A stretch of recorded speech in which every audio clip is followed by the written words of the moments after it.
question why Earl Anthony was known as the face of bowling. He ended his reign on the PBA Tour with staggering statistics and remarkable records. Records being chased even today. But it's the memories Earl left us that far outnumber those records, which is why we're here today in Seattle. We'll honor the winningest player ever on the PBA Tour with the inaugural Earl Anthony Memorial Classic. Live from the Tech City Bowl in suburban Seattle, Washington, not far from the Space Needle, that spectacular Seattle skyline about a half hour away. We're at Kirkland, Washington, where the PBA's best is rolled this week to honor, remember, and compete in the name of a man who is synonymous with their sport.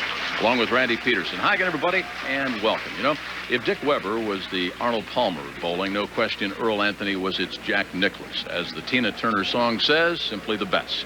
Jim, my fondest memories of Earl Anthony was, I think, my first tournament I ever bowled in 1980 in Syracuse, New York. I hear this deafening roar from the crowd. I go over to see who's shooting 300. Well, it was Earl. He had just thrown a double, just threw 2 strikes in a row. You know, whether he was throwing strikes or spares, the crowd response was always the same. In fact, on our tour today, the only time we hear a roar like that from the crowd is when somebody is shooting 300. All right, partner, let's meet the 5 then that will compete for the title and the trophy, which of course will carry special significance because of the name that's engraved on it.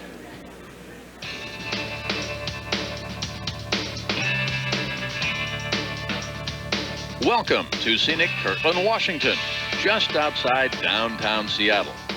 It's the inaugural PBA Earl Anthony Memorial Classic. We begin with the wild card match. As the second winningest left-hander of all time, Parker Bohn III meets another southpaw and 4-time winner on tour, Dennis Horan Jr. That winner advances to the semifinals to face Mike DeVaney, who makes his second career televised final. The other semifinal match features the volatile Patrick Allen, who won his first PBA crown at Taylor, Michigan earlier this season. He'll face Patrick Healey Jr., a 4-year veteran looking still for his first title.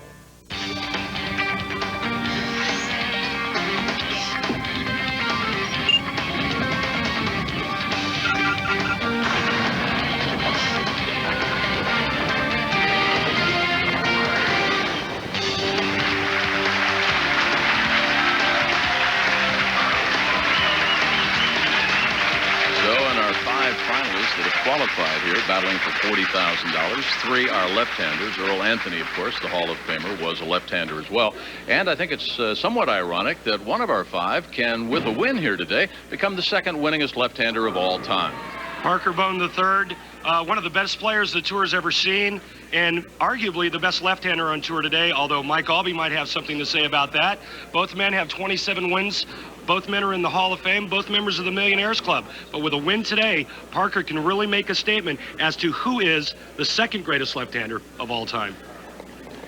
The wild card is just 8 days ago, past his 37th birthday from Temecula, California, Dennis Horan, the left-hander. And he's up against Parker Bohn III, a Hall of Famer, looking for his 28th title. Randy, we like to say he's a stroker. Definitely a stroker, Jim. Parker Bohn in a bright red shirt. First up, he's chosen to finish on the right lane. And if there's any doubt, he's got his game face on early.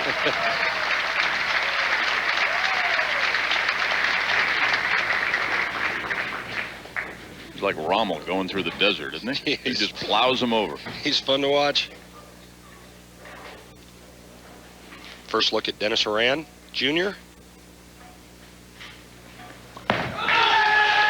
Understandably a little nervous, but not in frame 1.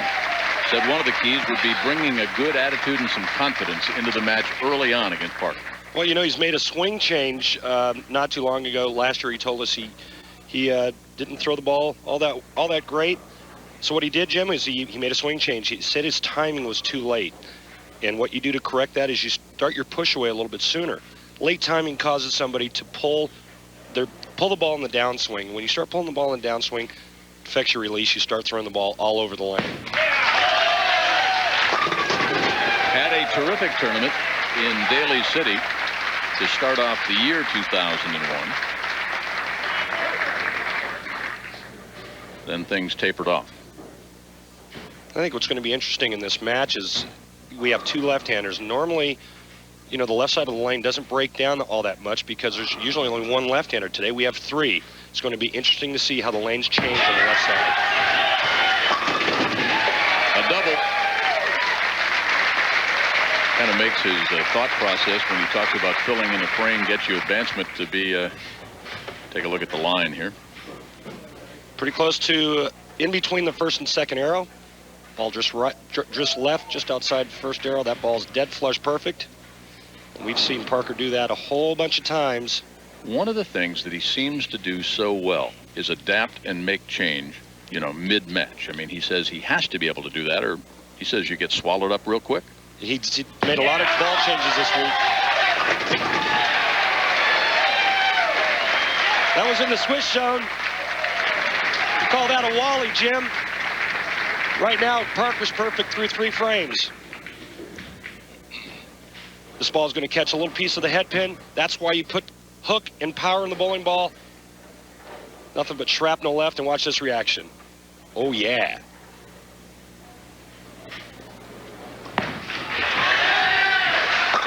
Answering the call, Dennis Horan Jr. Thank you. Well, Parker's got the ball in the swish zone, and Dennis is pretty much just dead flushing the first 3 shots. His road first in the round of 32, ousting Richie Allen. Del Ballard Jr. lost out to Parker Bohn. Didn't even think he had a chance to make the TV show. Then somebody I mean, he had put the balls away, right? Yeah, he had his equipment already in transport, but thanks to Patrick Allen, Dennis is our wild card. They finally told him he had a chance to be the wild card. He said, I do. And he suddenly became elated. Unpacked those bowling balls. 8 or 10 bowling balls from the truck back to the locker room. What is there, Velcro on that pin? Yeah, watch this. The swish zone that Parker likes, the 5-pin gets hit a couple of times, and it just doesn't go down. That was like one of your kisses, soft and tender. Thanks. And, of course, nobody misses the 5-pin, including you, Jim. And how Parker plowed through the round of 32, ousting Chris Hayden, Bob Davidson, and, of course, Dennis Horan. But Dennis got in as the wild card. The winner of this match between Parker and Dennis gets Mike DeVaney. Off 3 in a row. Count it. 4. Not real surprising, Hall of Famer Parker Bohn III. About an hour of practice, lights come on, and Parker is sharp. 4 in a row, 11-pin lead through 4 frames. I love what he says. He said, if my opponent is going to make me flappable, he's got his hands full. Well, Parker, he's a very nice guy on and off the lanes. You know, that demeanor, that nice guy, Steve Nagy Award winner. But when he's bowling an opponent, he's like a tiger. Absolutely fearless.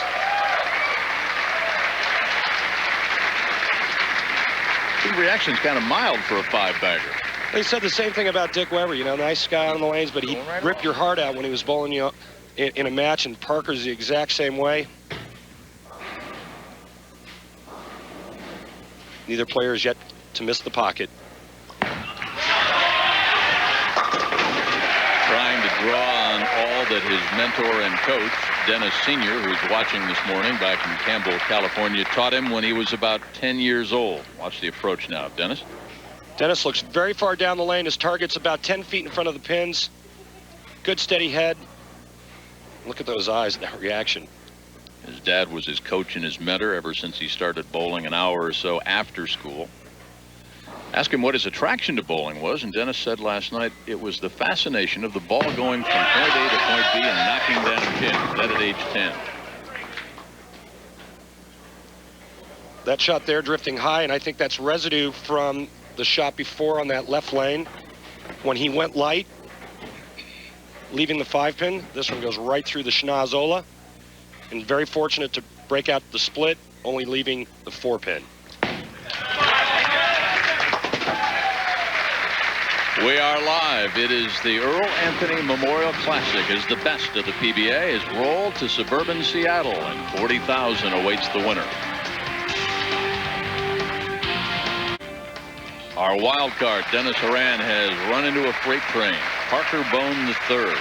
5 strikes in a row to get things over. He's a little faster on the left-hand lane, isn't he? A little faster speed on the left-hand lane, not by much though. You see the accuracy. Just this one little hiccup right here. You want to make it on the PBA Tour, speed control is a must. Can't vary that speed by 1 or 2 miles an hour and expect to get to the pocket on the PBA Tour condition. Sport conditions very demanding. That's what happens when you throw too hard. That ball never grabbed the lane. One of the ways to combat friction is by throwing it faster. Well, in this case, he needed friction to get that ball to hook up into the pocket. This ball is going to go light, leaving the 3-9. Getting a nice break, not leaving the 7-pin with it. And the object here to cover this spare is you got to cover both pins with the bowling ball. Voila! His lips are tightly pursed right now as he's trying to advance to meet Mike DeVaney in semifinal match number 2. We talk about the prize money on the rejuvenated PBA being up over 140%, 40,000 for first. Fifth place will go home with $9,000. Not a bad week's work. $9 grand if you get knocked off in the wild card match. Well, we talk about crankers and tweeners and strokers. I don't want to say choker, but you almost made the TV show. Well, I ran into, I was introduced to the PBA's version of the mosh pit when I had to bowl Chris Barnes in the round of 32. Parker's got to get the ball over into this area here, slide the 2-pin over into the 6-10. The ball will take out the 4-7. Degree of difficulty? It's very difficult, but Parker's an excellent spare shooter. Don't be surprised if he makes this. Oh. So after starting out with 5 strikes in a row, Parker Bohn the third looking for PBA Tour title number 28, the stroker from Jackson, New Jersey. Got way outside here.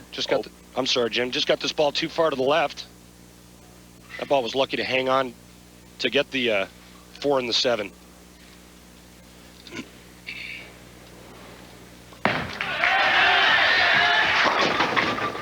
Ooh. Good break there.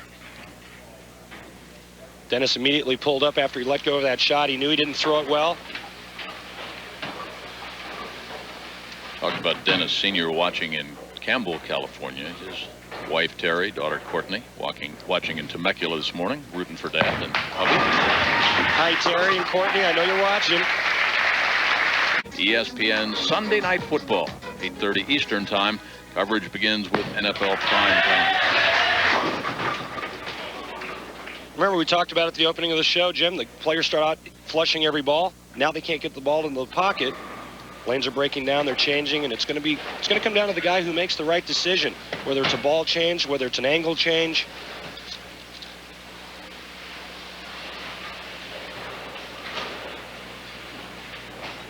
Dennis actually met Earl Anthony when Dennis was just 22 when they were qualifying. Dennis was back in '87 for the US Open. And Earl Anthony said back there, the man on your screen, he liked his rhythm, he liked the fact he was in sync, and he likes the way he rolled the bowling ball. Well, he's a great player. It's evident from his titles that he's won 2 Touring Players Championships to his credit. We have a 4-pin match, 8th frame, Parker Bohn the third. After leaving the 7th open. This is what's happening. The oil is pushing down the lane because there's not just one left-hander, there's 2 left-handers. They're moving the oil down the lane, and Parker's ball is going longer and longer before it grabs and hooks into the pocket. 3-7 split. Leslie and Parker got married last year, had to delay the honeymoon for a while. Right now, obviously concerned about the fact that Parker's struggling to get the pocket. Hated it from the moment of release. Never got the ball far enough to the right to slide the 3 into the 7. Dennis Horan takes a 7-pin lead, sitting on the bench.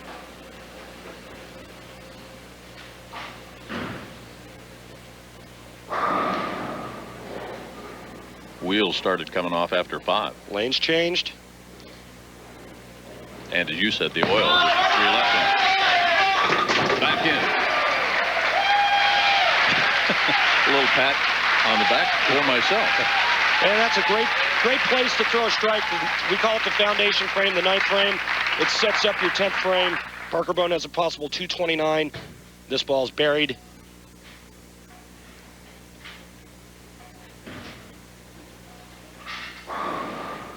Nice reaction, pat on the back.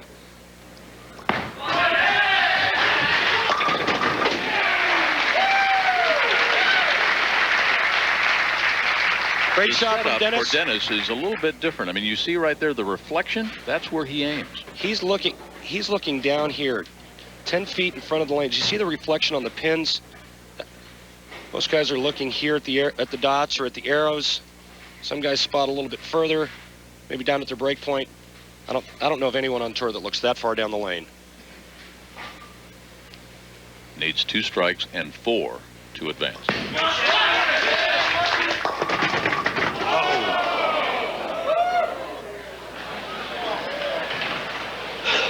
Couldn't have thrown that shot at a worse time. That's just a terrible place to throw a big split.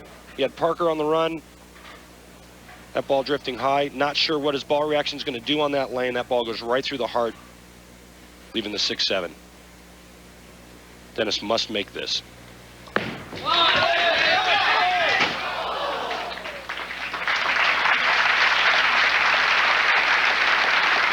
Obviously disappointed with that shot and that outcome. Here's the story. Parker Bohn needs a mark in the 10th frame to advance.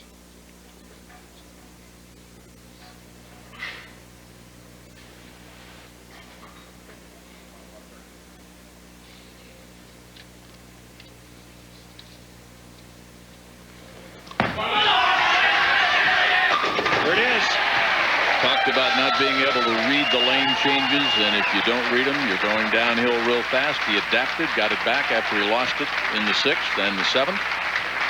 You don't know what a great shot that was. In the 8th frame, Parker gets up and leaves the 3-7. Trusted his instincts, made the right move. High flushed it. There's a ball change there. So looking for his 28th title and to become the 2nd winningest left-hander of all time, Parker Bohn advances to face Mike DeVaney. Next up, Patrick Allen and Patrick Healey Jr. when we come back live.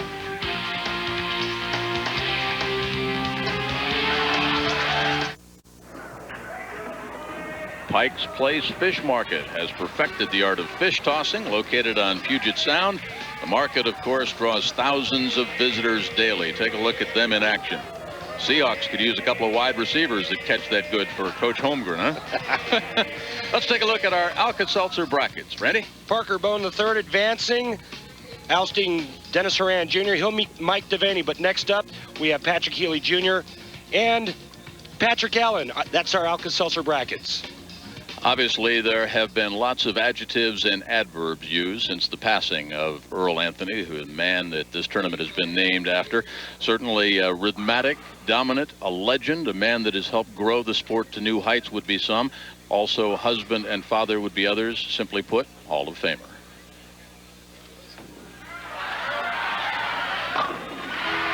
Earl Anthony was an unlikely matinee idol. Nicknamed Square Earl for his accountant-like looks. Anthony's dominance of the PBA Tour and continuous presence on its highly rated afternoon telecast made him one of the most prominent figures on television in the 70s. A former minor league pitcher, Earl began bowling in his early 20s to escape the boredom of the graveyard shift in a Tacoma, Washington food warehouse. The novice proved to be a natural, averaging over 200 before too long. After a brief, unsuccessful stint on the Pro Tour in 1963, Earl returned to Washington, and for 6 years he practiced. Bowling as many as 125 games per week, he developed his mythical accuracy and automated consistency. In 1969, at the age of 31, he returned to the PBA, and for the next 15 years, the Earl of Bowling reigned supreme. It seemed that every Saturday afternoon, Anthony was holding yet another big check. Intimidating his opponents with unnerving consistency, he won a record 41 titles, including 6 PBA national championships. He was the first to top the $1 million mark in career earnings and was elected to the PBA Hall of Fame in '81. Earl enjoyed further success on the senior tour, taking 7 titles before turning to a TV commentating role, playing golf, and running his California Bowling Center. His impact, however, goes far deeper than his unsurpassed numbers. Just as Tiger Woods has spurred golf to its greatest popularity, Anthony's crew cut and horn-rimmed glasses define one of bowling's greatest eras. Unlike many champions, Earl's success never drew the ire of his opponents. He was described as the guy next door, who went on to become king, but under the crown, always remained the guy next door. No question, a spark plug for the growth of this great sport. One step closer, Parker Bohn dispensing of the wild card, Dennis Horan, 216 to 202, knocking on the door. Semi-final match, Patrick Allen looks for his second title overall and second title this year against Patrick Healey Jr. He's been knocking on the door, still looking, though, for win number 1. ESPN, the worldwide leader in sports, and the PBA Tour welcome you back to the $200,000 Earl Anthony Memorial Classic. Suburban Seattle, what a venue. Semi-final match number 1. The tweener, Patrick Allen out of Tarrytown, New York, the left-hander, against the stroker, Patrick Healey Jr., the right-hander, San Antonio, transplant from Mexico City.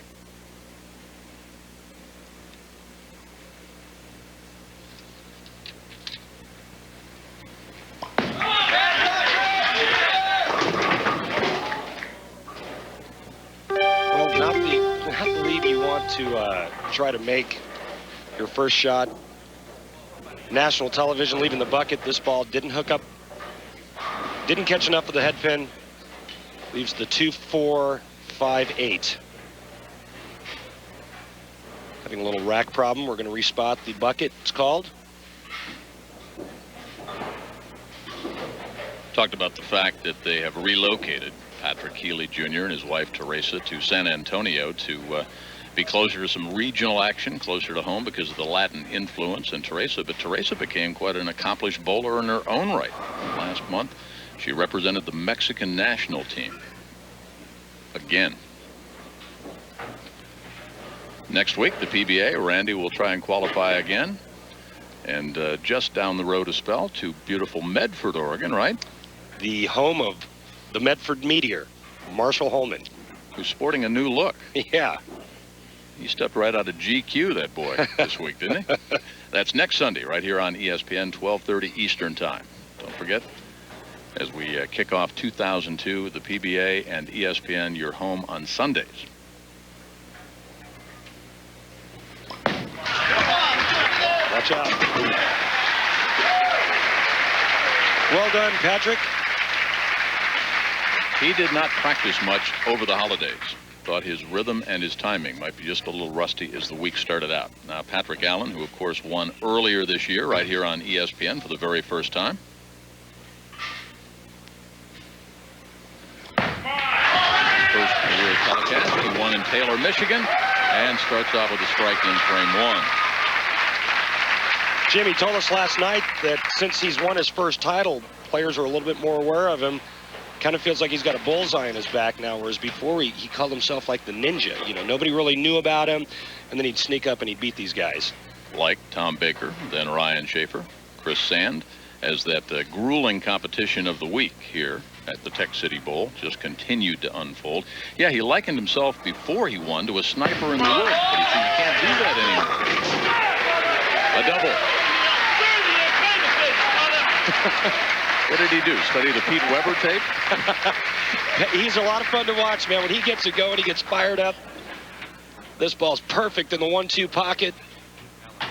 He could have knocked 20 pins down with that shot. When Mappus gets it going, watch this reaction. Yeah, he goes, I'm from New York. I'm from Terrytown, New York. I'm a little different.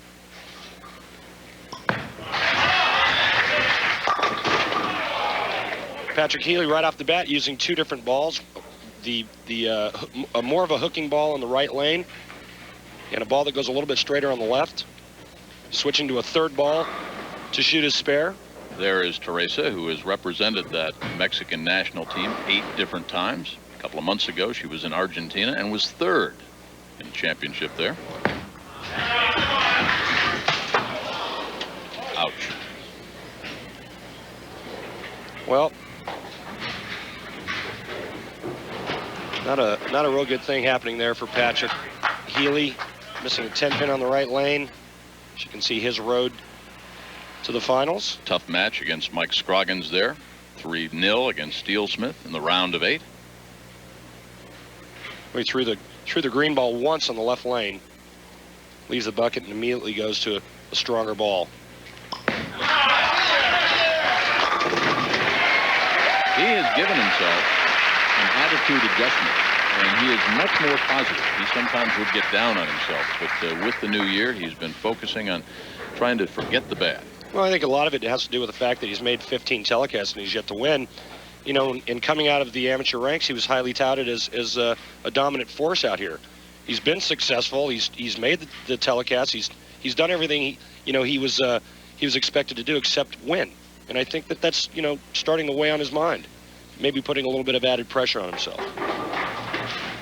Meanwhile, this man, Patrick Allen, has been working very hard on his release. He's trying not to guide the ball as much. That's when he gets in trouble, if he guides it. Exactly.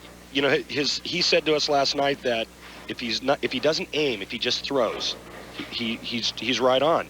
If he doesn't grab the ball at release, he throws the ball really, really well.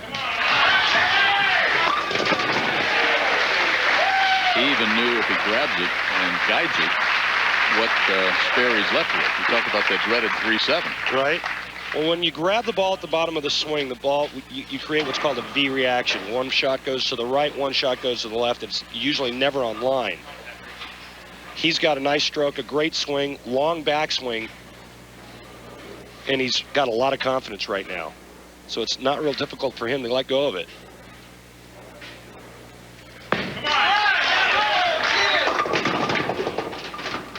Ball drifting high. Jim looked like it was a little soft with his speed. Speed slows down a little bit. The ball's going to grab the lane and it's going to hook more. Leaves himself the 2-4-7. Also working on his focus and his intensity. I mean, Patrick was pretty honest. He said he falls into some lulls sometimes. I mean, especially in qualifying. He says in games 2, 3, 4, sometimes he falls asleep. And the key is to kick himself in the butt and just get hungry.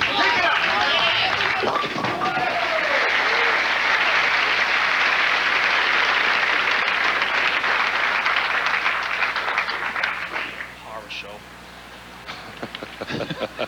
Horror show. Get the idea he could write for Saturday Night Live or Unscripted. He's a funny guy. Some of our other finishers.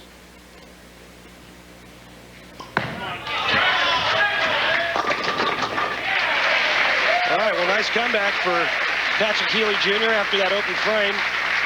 He says he gets in trouble when his thoughts get ahead of himself.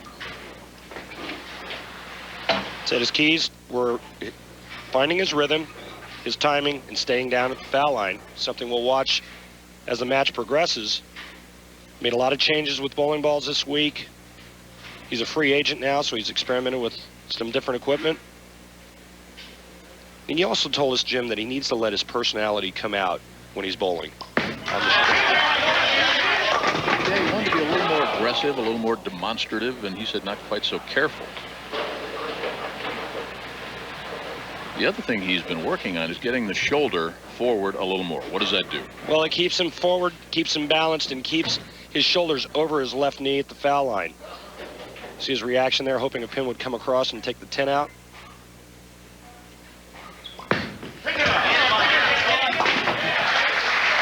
All right, no problem this time on the 10 pin. Patrick Allen Working on a spare in the fifth, or in the fourth, rather. Patrick's keys keeping his first 2 or 3 steps the same length and the same tempo.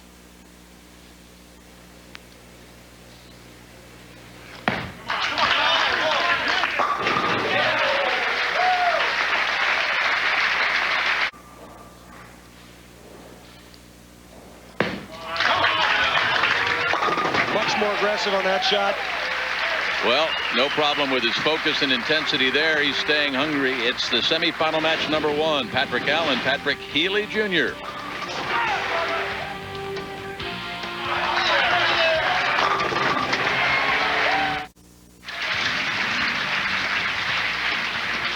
Randy Peterson's alongside. Welcome back on ESPN. The PBA has rolled here to suburban Seattle for this $200,000 Earl Anthony Memorial Classic. Tickets at a premium. They were sold out quickly.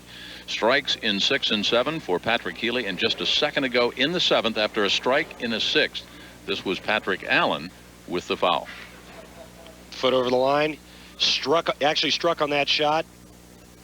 Doesn't count. Comes back and makes the spare to maintain a 10-pin lead. He's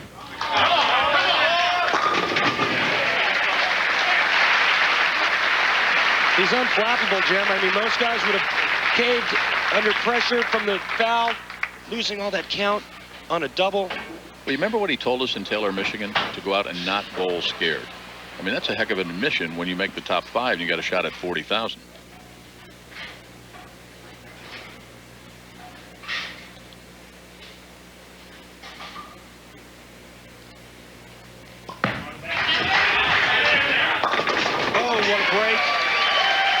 Horan put his hands behind his back, Jim. When he let go of it, he knew that that ball was going high.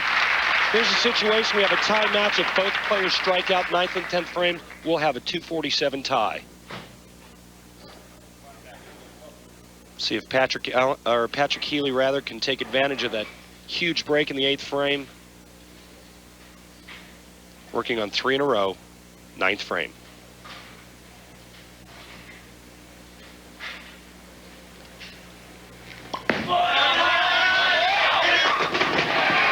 Change from a couple of weeks ago. Remember that right hand? I mean, it was beat up raw. He had to soak it in ice to try to get it numb. Talk about the warm-up, the first 10 minutes being brutal. What a beautiful shot there when he needed it.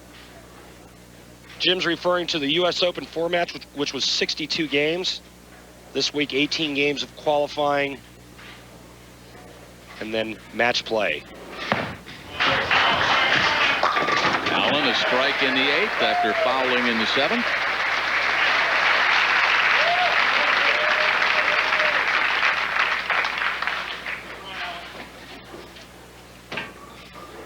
Well, as you look at Patrick Allen. My next solution this week was the number 8 heel with the number 6 sole.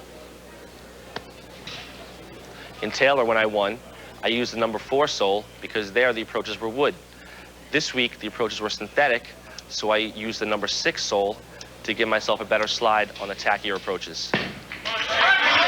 Footwork of the pros, as we say, feet don't fail me. Now, his first 2 steps, really what's crucial for Patrick Allen, right? The length and the speed of his first couple of steps. That was a huge shot there in the 10th frame. Made a great shot, leaving the ring in 7. 4-pin just goes up and over the 7-pin. He switches to a ball that doesn't hook now. Jim, he's going to move cross lane. If the first 2 steps are right, he says it's just so much easier to execute.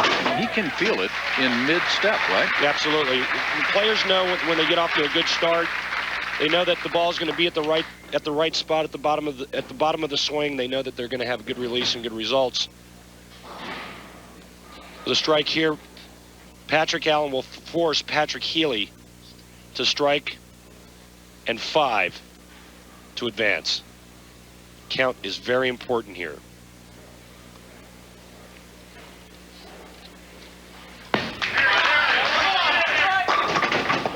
Oh. Well, here's the situation. A strike here all but locks it up for Patrick Healey. 9 spare strikes, he's still a winner.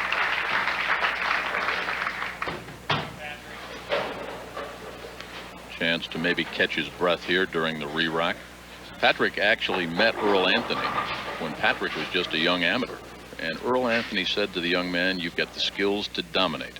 Told him that fundamentals were the key. Earl said everything else would follow. Well, there's no question about his talent. You ask, you know, the remarks from Earl Anthony as Patrick Healey's taking a second re-rack. Not happy with the pins and their setup. He's not going to get another one, so if the pins are off spot when they're reset. Does that mean he's out of coach's challenge? It's rub of the green. Fred Borden said the same thing about this young man here. He coached him all through Team USA and thought there was something very special about him, along with Chris Barnes right now. Well, there was another in that Wichita State program too, right? Gordon Vatican. Big shot here. Huge. Winner. There's your winner. Patrick Healey making the shots he needed to make coming down the stretch.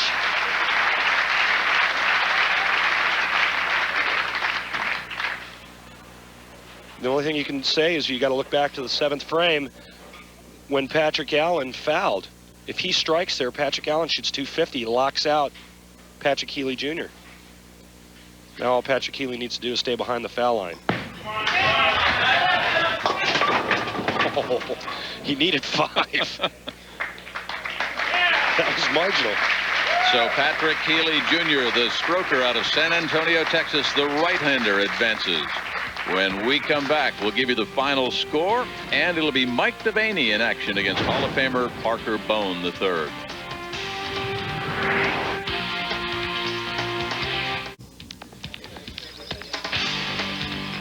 Randy Peterson's alongside. Welcome back as the worldwide leader in the PBA Tour. Welcome you back to Kirkland, Washington, and the Earl Anthony Memorial Classic. Final score, Patrick Healey Jr. looking for tour title number 1. Advances 232 to 225 over the man Patrick Allen, who won in Taylor, Michigan. Next Sunday will be in Medford Open in Medford, Oregon, and the Medford Media. Marshall Holman, a man that has bowled with and against Earl Anthony, remembers the legend for whom this tournament has been named. Marshall's thoughts on the great Earl Anthony. Earl Anthony was simply the best. I mean, he was, you just have to take a look at the records or remember back to what he accomplished on the lanes. Back 1974, my first year on tour, Earl came within dollars of making $100,000 back in 1974 when prize funds in the summertime, if you won a tournament, it would be like $4,000 or $5,000. So he dominated as no one had prior to him, and really no one has since. Looking back into my first part of my career and bowling with Earl Anthony, Mark Roth, and I was bowling well at the time. Those are great moments, and I think I really had to be distanced from them to understand just how wonderful those times were. It was fun. It was great theater. Earl was the consummate professional. Mark Roth was the man with the big hook, and you didn't know what I would do. So it was very enjoyable and great memories. Everybody has great memories of that man right there, huh? I was there's Marshall. Looks like Montel. Give him a talk show. I was fortunate enough to actually go against Earl Anthony a couple of times in match play, and I've had my bouts with Marshall in match play as well, and it was just wonderful times, and I hold obviously both men, and I have nothing but the utmost respect for what they've done for our sport and the kind of people they are. Mike DeVaney, the right-hander out of Escondido, turned 29 on New Year's night. Talked to him last night, Jim. He said he's living the dream. Well, he was 4th just 3 weeks ago at the U.S. Open in Fountain Valley. Called it his coming out party, didn't he? Said he's living the dream. He's taken the experience from the U.S. Open, applied it to this week. He said he's a little more acclimated now with the TV lights and what goes on, the pressure that's involved in bowling under the lights and the cameras. Parker taking a re-rack on the right lane. Defeated the wild card earlier, Dennis Horan, 216 to 202. This guy here is so busy. I'm surprised he's able to fit this tournament into his schedule, Jim. His fan club, the Bohn Zone, has over 1,200 members in 7 different countries.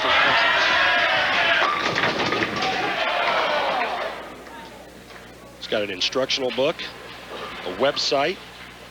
Wife Leslie, his agent, spearheads all of that activity. She told us last night he is booked with exhibitions to the end of May. You look at the patches that everybody's wearing. 41, of course, represents the number of titles that the great Earl Anthony has in the record book. He looks just like he did a couple of weeks ago. It's okay to breathe, Mike. It's okay to inhale and exhale occasionally. I guarantee you, his mindset coming into this telecast is a lot different than it was at the U.S. Open. Parker using 2 different bowling balls.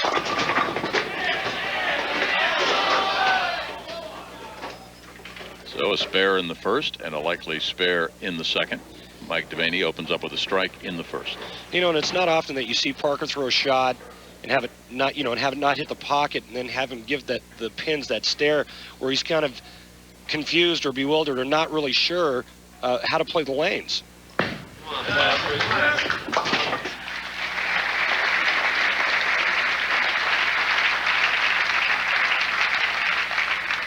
And the road 2 for the man from Escondido, as that competition was here all week long with enthusiastic crowds. Tough one against Chris Barnes there. They went 3-2. They went to the rubber.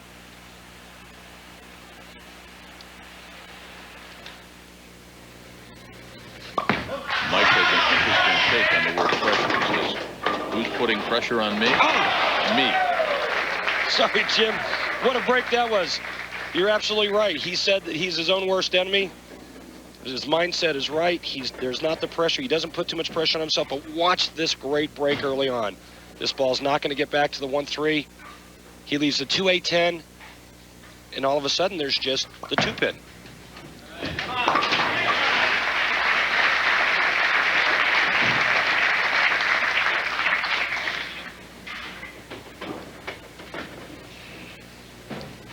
Three left-handers making the final 5. Lefties 9-4 this week.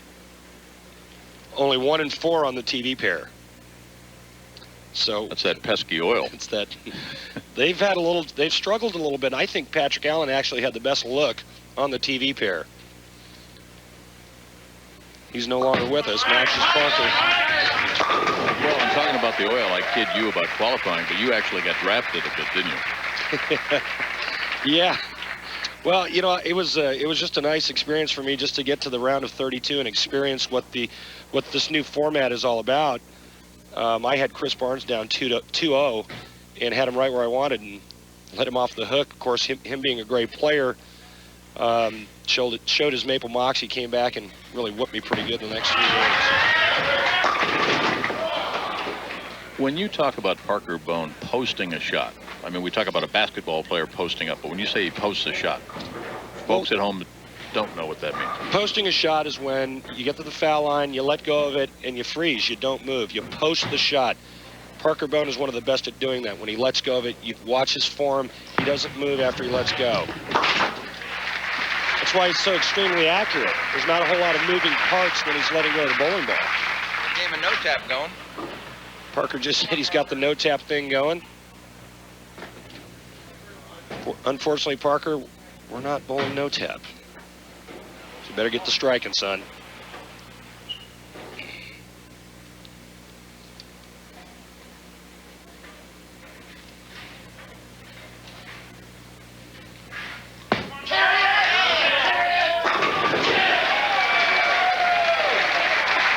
What was that move? I don't know. Denny DeSerio on Dance Fever. Watch him post now. Watch Parker's head, how it doesn't move, and watch him post that shot. And then? I don't know what that is.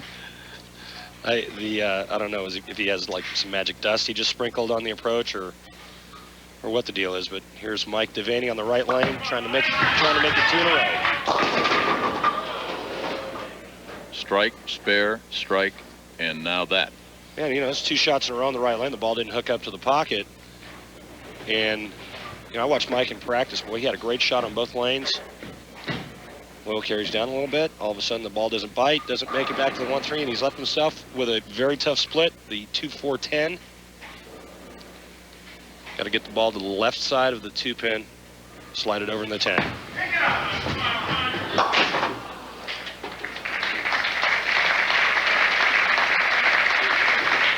It's a new surface that we're bowling on this week. We've got the synthetic surface. This is HPL synthetics. And what HPL does a lot of times is it lends to playing the outside line. I played outside all week long. The left-handers obviously playing 5 to 7 board. And, you know, the left-handers are much better at playing the outside line versus right-handers because they do it more often. This HPL condition, but surface really lends itself to the outside line. 3 lefties in the finals today. Come on, Mike.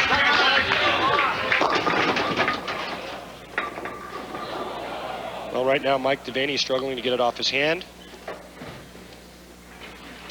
Leaves himself some more work.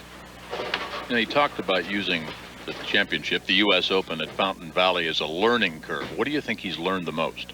I mean, after his coming out party. Well, I think it's the entire atmosphere of a television show. I mean, you get out here, the lights are on. You think that you're not going to be nervous, but the fact is you're going to be nervous. It's basically how you're going to handle your nerves and apply it to having some kind of success or using that extra adrenaline to making good shots. And right now he's just not making good shots. As you can see, he's very disgusted with his shot making. 2 shots wide on the right lane. Comes back with a shot on the left lane that was wide again after throwing 2 strikes there.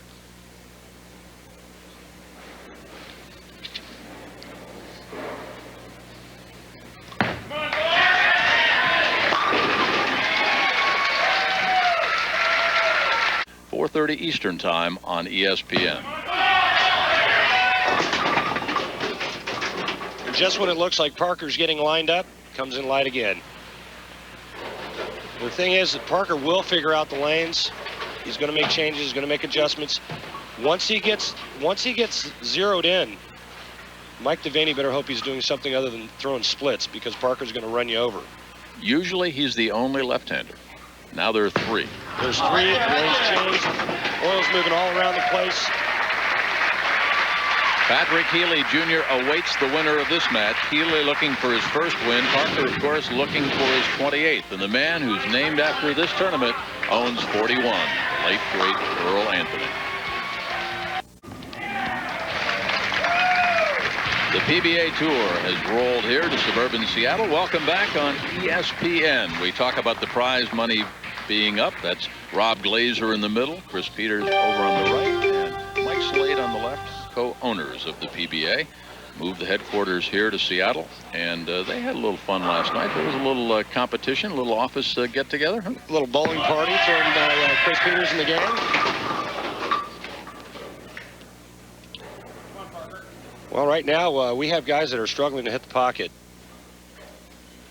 Parker goes high on the lane that I thought he was getting pretty well zeroed in on. Now he's left himself some work with the 2-4-7-8. Problem here is the back pin, the 8-pin. Can't throw the ball straight at this spare because you won't cover the back pin. Got to get the ball to hook into this spare. Strikes in 4 and 5, a spare in the 6th, and he converts right there. That's huge. That's real big right now. Mike DeVaney struggling. PBA Tour's official website, PBA.com. Lots of interesting information, including the latest tournament results, stats, player bios, chat sessions. If you log on right now, another Hall of Famer, Walter Ray Williams Jr., his insights on today's telecast at PBA.com. Walter will be watching the Mercedes final later today. He plays 36 holes of golf when he's not bowling. 18 when he is. Joy's watching the golf, as do myself and many others that are pro bowlers out here. Right now, Mike DeVaney struggling to put strikes together, and Parker, all he needs to do right now is fill frames until Mike DeVaney forces him to start striking. Mike said his mood has been his biggest enemy. I mean, he's his own worst enemy when he gets down on himself, too negative sometimes, huh? Well, yeah, I think he has a tendency to get a little negative at times. Parker, that 7-pin's coming after you. Run! Run for your life! There's a souvenir for somebody, right? Yeah. Get Parker to sign it. You know, I think the thing that Mike has to look at now is, you know, if he strikes out, he shoots 203. It would force Parker to double.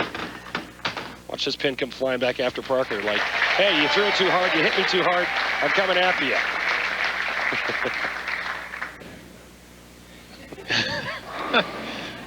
Come on. That's not posting. No, that's not posting. That's groveling. Yeah. I think he's thinking that if he takes that pin out of the rack, that maybe he won't leave any more 7-pins.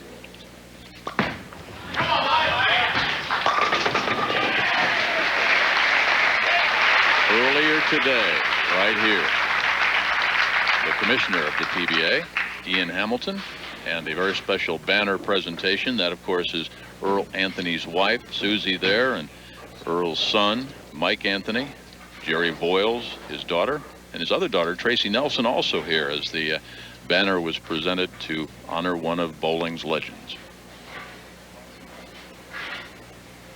There's Susie there. DeVaney on a double. Looking for 3-bagger. Oh, what a huge break. And again, Jim, it looked like he's having trouble getting it off his hand clean. You know, he bowled well at Fountain Valley at the U.S. Open. He got tons of calls from his sponsors after his television appearance, didn't he? Got a lot of calls, and, you know, I'm surprised that I didn't call him, putting some money behind this kid. He's looking real good in his 2 tournaments. Shoots 4-7. Still has life. Mom and Dad, Nona and Ed, were at the Fountain Bowl. They were watching at home today, bowling for Mike. Come on, Parker. Parker Bohn now just trying to stay clean, fill frames, strikes or spares, and they've been a little difficult to come by when you're having trouble hitting the pocket. You're not sure what your ball is going to do when it leaves your hand. On the road to setting up a terrific final here at the Earl Anthony Memorial Classic. That man trying for his 28th title, and the 33-year-old Patrick Healey Jr. looking for win number 1. Very interesting here. Parker just went to get another bowling ball to use on the left lane. There's posting a shot. Yeah, unlike your putting stroke, his head doesn't move. I've been putting really, really well lately. The spare here is going to be a winner.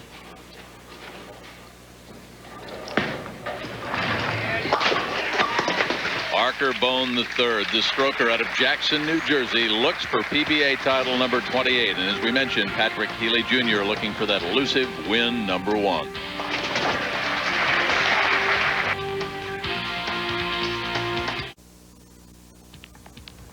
Usually it takes about 60 minutes to cross the Bremerton passenger ferry.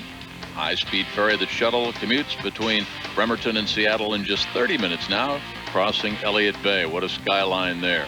Parker Bohn III advances, ousting Mike DeVaney. There's the final score. We, of course, are at the Earl Anthony Memorial Classic here in suburban Seattle. We talked at the top of the telecast, and I said if Dick Weber is the Arnold Palmer of his sport, there is the Hall of Famer, then Earl Anthony is the Jack Nicklaus. So we sat down and had that legend reminisce about another legend. To me, he brought the greatest competition of all, himself, because he made everybody aware of what he was. And it was just a tremendous honor to, to be able to bowl against him, because all you wanted to do was beat the best, and that's what he brought. The friendship that he brought to me and expressed himself to the public was something else. You just don't find individuals like that too many. He liked to kid around, but out on the lanes he was very serious. He was a very dedicated person to himself, as well as his good bowling. But the thing that amazed me was his relationship with the public. And he never shunned anybody. He never refused an autograph, answered any questions. He would help individuals out with their bowling if they asked a bowling question. So to find that kind of an individual, there's not too many like that. If you watched bowling, there were 3 names that were synonymous with Saturday afternoons: Dick Weber, Earl Anthony, and the great Chris Schenkel. When we come back, the championship match, Parker Bohn III, Patrick Healey Jr. A sold-out crowd for the championship match, on their feet, giving the 2 competitors a standing ovation. Just a second ago, Randy Peterson's alongside ESPN, the worldwide leader in sports in the PBA Tour. Welcome you back. You know, Randy, to my eye, the advantage might be the guy looking for win number 1, Patrick Healey. Once he got acclimated, he seemed to be able to find the pocket. Meanwhile, Parker struggled a little bit, un-Parker-like, and a little inconsistent. Jim, I have to agree with you. I think it's totally advantage Patrick Healey. He, in my opinion, has the best line of the pocket. Parker still looks like he's fishing, trying to find the right ball, the right angle, the right combination. This guy looks like he's zeroed in. And then, of course, as soon as I say that, the 4-6-7. Talked about the importance of getting good breaks at the right time. Well, if you're going to leave a split, obviously the best time to do that is the first frame, get it out of the way, as opposed to doing it late in the game, 8th, 9th, 10th. Really no chance of making that split. You just go for the count, go for the 2 pins. See what Parker has up his sleeve. Another ball change.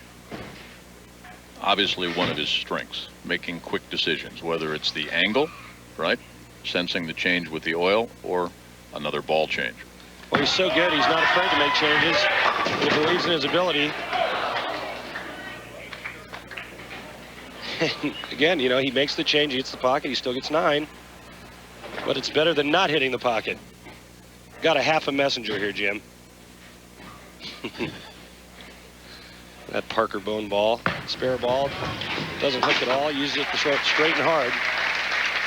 He has become so acclimated to the camera, he knows exactly how to hold it and where to put the logo, so it's on that shot, right? Yeah.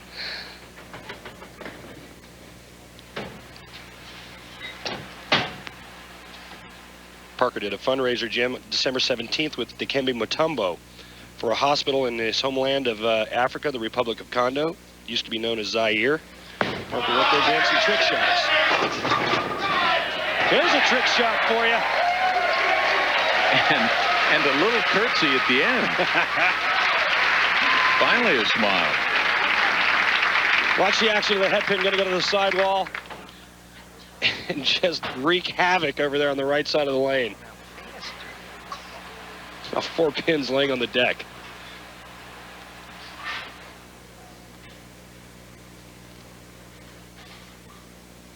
Now another in a long line of great bowlers out of Wichita State. Dad was bowling in the league, got his son Patrick Jr. interested in bowling when this young man was just 9 years old. Dad said he taught him to never give up. Kind of a familiar theme, huh? Yeah, it is. And, you know, Patrick Healey Jr. has a great work ethic. As you see the 2 anxious spectators. Great work ethic. Jimmy practices real hard, really works on his mental game as well as his physical game.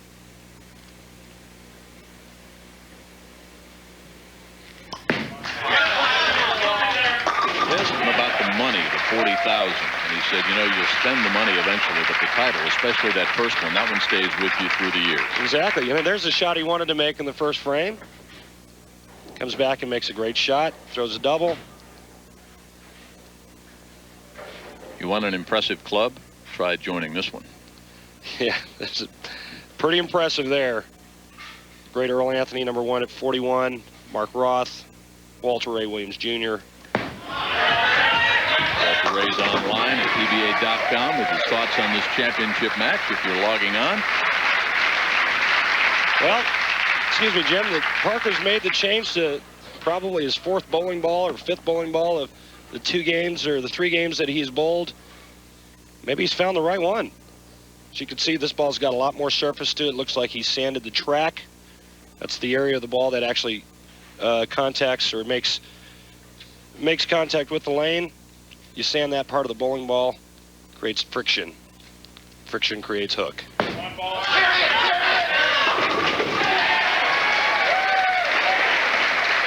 9 and 6. Mike, Paul, and Joe with a call, 8:30 Eastern Time. Come on. He's been so close so often. You can't help but pull for him to break through eventually. Well, you got to root for him. Patrick Healey's a nice guy, family man, and your heart goes out to him. The guy's obviously capable of winning. He just hasn't pulled it off.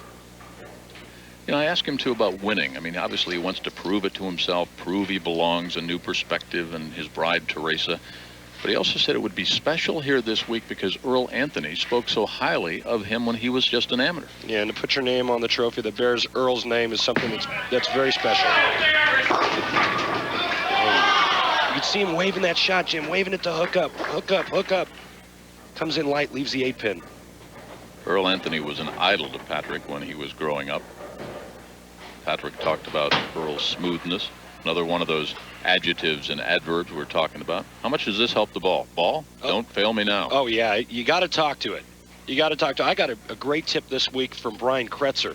I was using a ball that wasn't striking. He said, go get another ball out of your bag, put it on the rack. You don't have to throw it. Just scare the ball that's not striking. Well, I got another ball. I put it on the rack, but I still use the same ball that wasn't striking. I threw a 4-bagger. You go, see, it works every time. You got to scare them. You got to talk to it. You got to scare it. You got to use body language. The only tip I got this week was a restaurant recommendation. We went there. It was closed. All right. Parker Bohn, all business here. Spare 3-bagger. 5th frame. Oh! What a horrible break. Pocket shot. Pocket 7-10. And Patrick Healey Jr. right where he wanted him.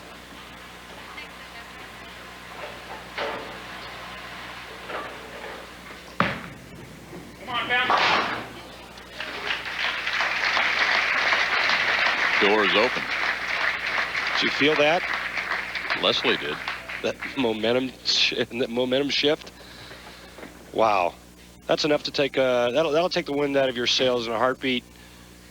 It's funny. We talk about the Bohn zone and the concentration and the focus and the killer instinct of Parker Bohn, but you talked about the fundraiser and the charity. I mean, there is a softer side. Yeah, he does a lot of charity work. He did a fundraiser for the September 11th victims in Staten Island. Like we said earlier, he's booked until the end of May with exhibitions and charity events, and Parker really gives a lot of his time. Really helps the sport of bowling. Wow. No 7-10 there, Jim. After leaving the 5th open, he comes right back on a tear with a strike in the 6th. Full-blown messenger right there. Danny Weissman lighted up there. He won earlier this year. He's sitting next to the owners of the PBA, Mike Slade, Rob Glazer, and Chris Peters. The championship match, live from just outside Seattle. Patrick Healey looking for his first career PBA title and some encouragement from the folks here. Healey with strikes in frames 2, 3, and 4, a spare in the 5th. Headpin's going to go to the sidewall, Jim, and come back across and wipe the 7-pin out. Call that the messenger. That's like a slam dunk in basketball. That really gets a player fired up. Parker gives it the rabbit ears.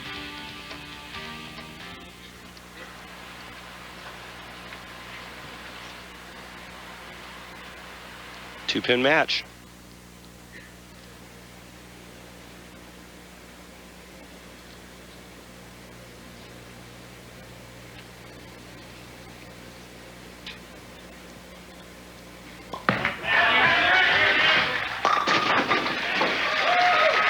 Jim, we talked about posting shots. Well, this young man right here can post shots with the best of them. He talks about him getting in his zone. He said it's happened many, many times. It's just never happened for him when he's been live on television. But he said he's handling the pressure a little bit differently this year. He doesn't get as angry at himself. He's a lot more accepting now. And his will is so strong that he figures if he makes a mistake in qualifying, if he loses a game, that he can overcome it. Well, he said he thinks it's part of the plan, and if he doesn't win, he doesn't win, and when he does, it'll be what it's meant to be. And right now, he's locked in, he's zeroed in, and he's doing exactly what you and I talked about at the top of the show. Flip side is when he gets out of the zone, he wants to hit the pause button, just put everything in slow motion because he's thinking too fast, and he says, that is not me.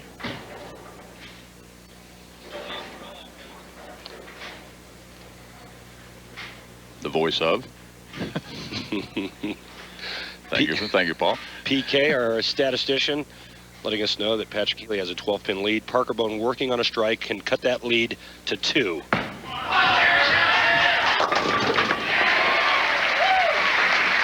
From Seattle, Washington. Jim, when it's breezy, swing easy, and watch how easy this swing is. Wow! Back-to-back mixers.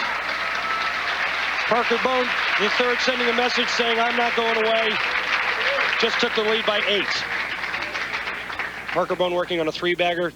Patrick Healey Jr. working on a double.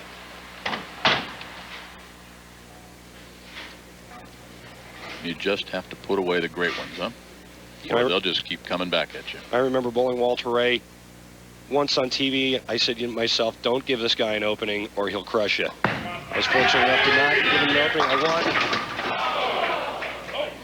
There's a good pitch there by Patrick Healey, leaving a soft 10. It's getting down to crunch time. The two wives sitting side by side, Teresa rooting her husband, hopefully for win number 1, and Leslie, the bride of less than a year, with the Hall of Famer Parker. Asked Patrick about the legacy of Earl Anthony, and he said, simply an icon, not a bigger name in bowling. That's why winning the Earl Anthony tournament for his first would be so special for the man on your screen. If he wants to win, he better strike here in the 9th frame to set up the 10th frame and hope that Mr. Bohn doesn't maul through him and just keep striking. Possible 237 if he strikes out.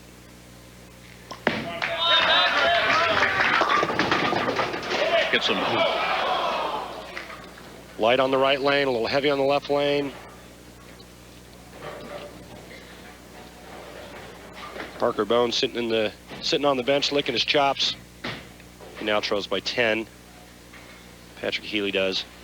Spare here, striking out the 10th frame out of a 226 possibility. $20,000 for second. Of course, for Patrick Healey Jr., it's that first title that's been so elusive.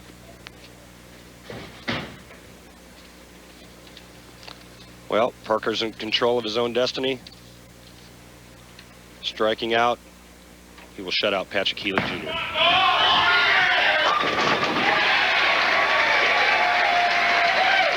What a huge shot, Jim.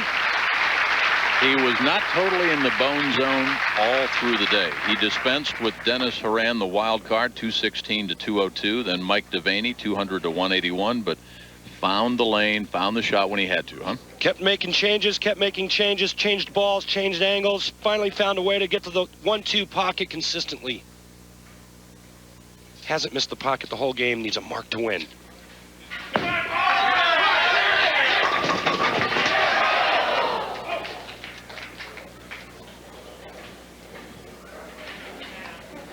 Mark here, 1 pin, he's a winner. 41 on that right sleeve right there. Number of titles won by the icon, the legend, Earl Anthony. 28 will be the PBA titles that this man has captured. Well, it's kind of ironic. He needs 1 pin, and here comes that 7-pin back out on the lane. I'm sorry, 2 pins. And here comes the 7-pin back out on the lane after him. Has his own tournament in Latham, New York. Even won that. Yeah. Not a real hospitable host. This guy's won everything except the New Jersey State Lottery. Who is now the second best left-hander of all time? Parker Bohn III. Who's the greatest left-hander? The man for whom this championship is named, Earl Anthony. We'll crown the champion. Come back with it.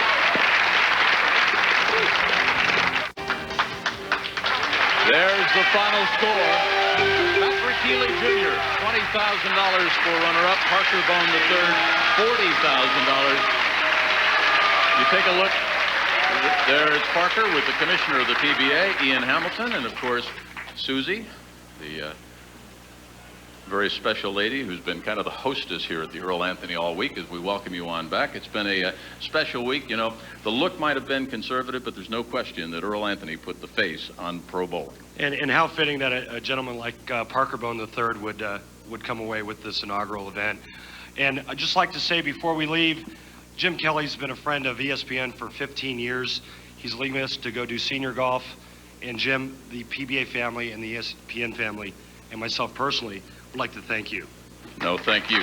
Thank you, and thank you, Ian. Thank you. It's been a great year here with the PBA. I've enjoyed every minute of it. I have some new friends, some new golfing buddies, too.